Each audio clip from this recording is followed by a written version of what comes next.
This is CGTN, China Global Television Network.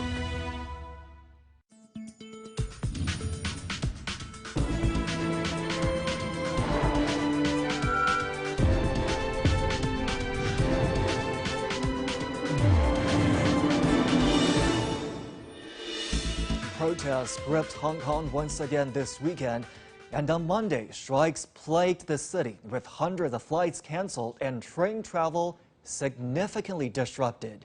What now for Hong Kong? And as the U.S. threatens further tariffs on Chinese goods, are ordinary Americans about to feel the economic pain? I'm Zhong Shi in for Liu Xin today. Welcome to The Point.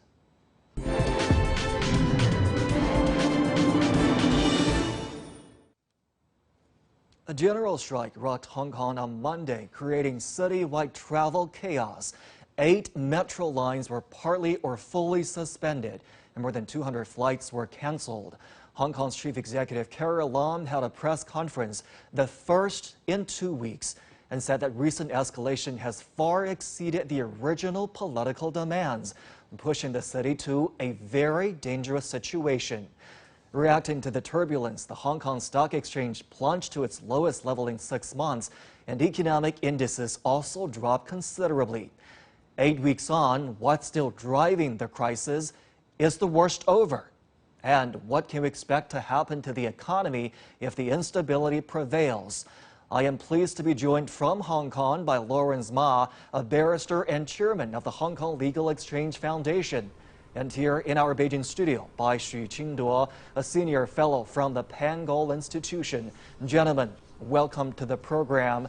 Now, before we start, I want to have both of you listen to what Carrie Lam said at that press conference, essentially her assessment of the current situation. Such extensive disruptions in the name of certain demands or uncooperative movement have seriously undermined Hong Kong's law and order and are pushing our city, the city we all love and many of us helped to build, to the verge of a very dangerous situation.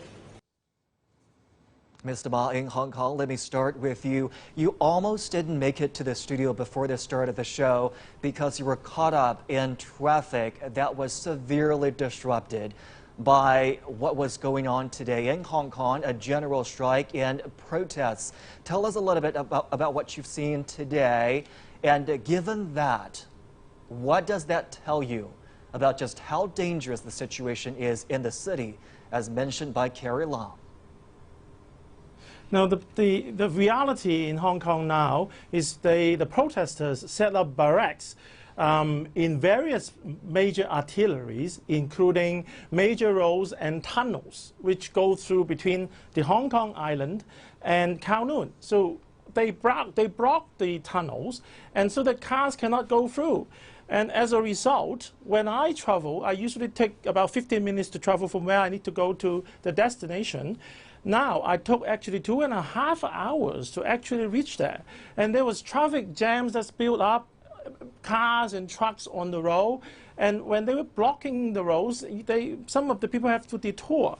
Now, as a result, the people actually disgruntled. When they approached the barracks, the cars were stopped, and the protesters were actually smashing the windscreens of the cars.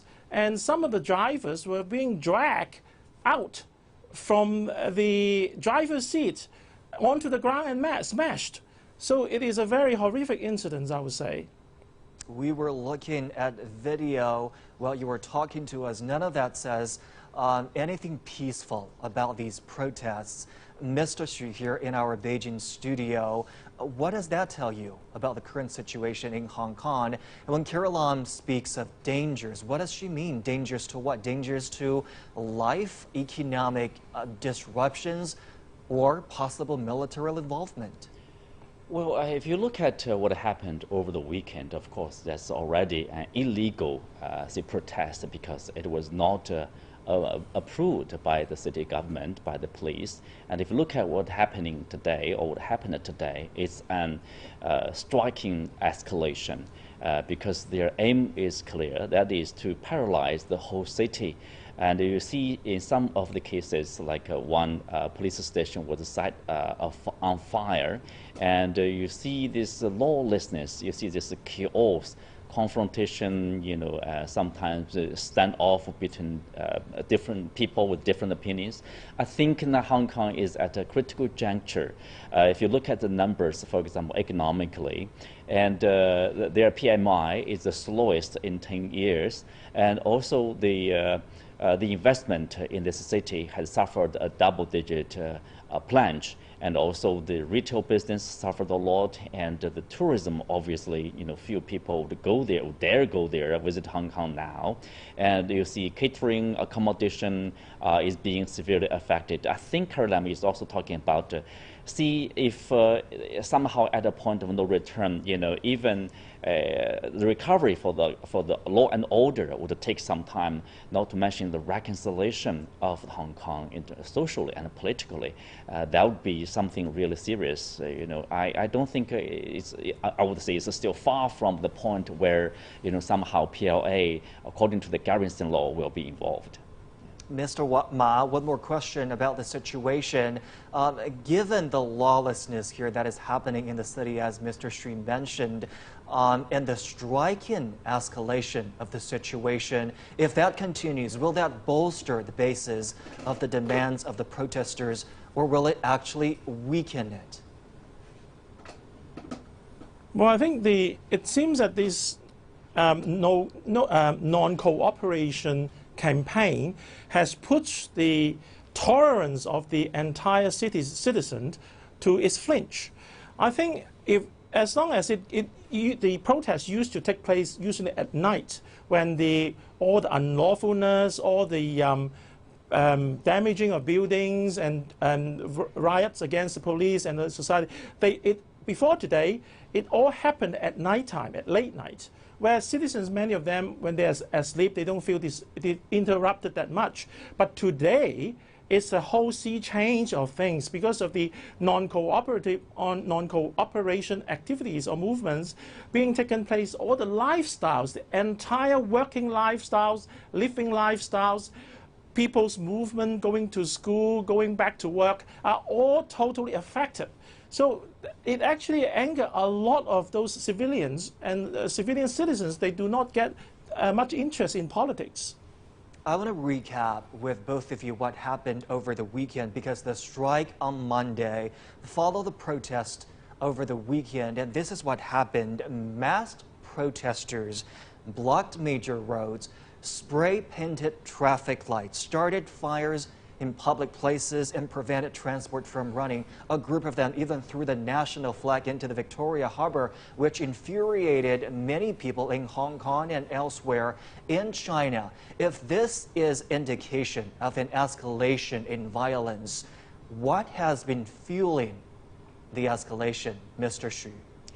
Well, I think, of course, if you look at their demands, so-called 5 of them, of course, including the complete withdrawal of the fugitive bill, which is already shelved, and also basically the amnesty of their companions who have been arrested for involving violence, and also the so-called independent committee to do investigation about so-called excessive use of force by the police, and also resignation of Carrie Lam. But the problem is, like, if you look at the very beginning, their demand is about the bill, and now the bill is shelved.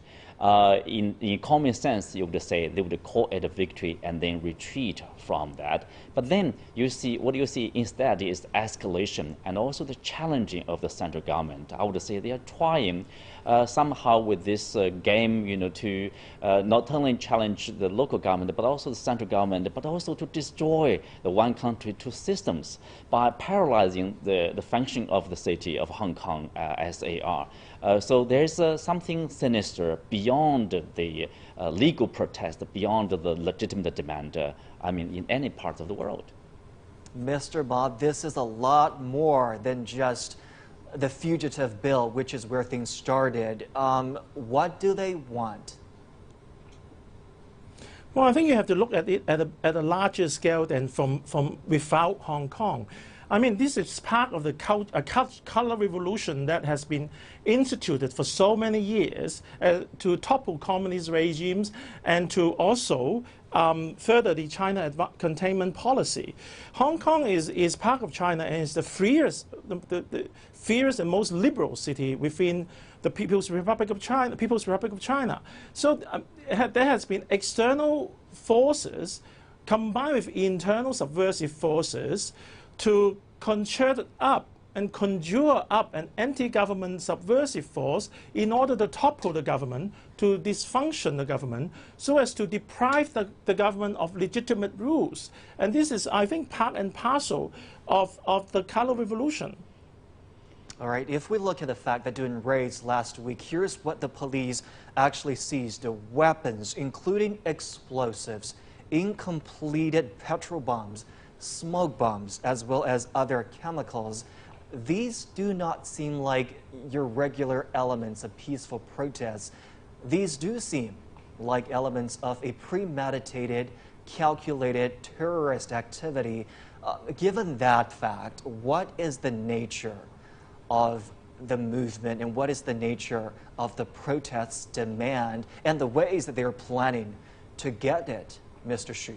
Well, I think, of course, for this explosive, the materials being discovered by the police, it mostly seems to me like it referred to the small group who are basically advocating for independence of Hong Kong. So that's against the law, against the Constitution, and that's, of course, I mean, you follow the law and do the right thing to crack down.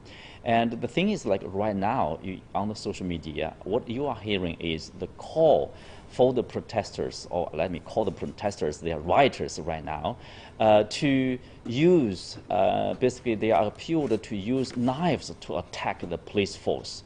I mean, this is advocacy for the use of violence, for resorting to violence.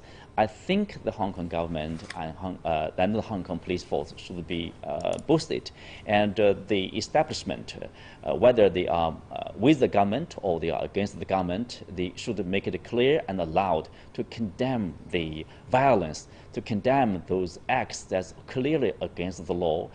Even, I mean, there's a lack of decency. If you look at the behavior of some of the young people, basically, there's loss of sense of common sense. There's loss of sense of respecting law and order.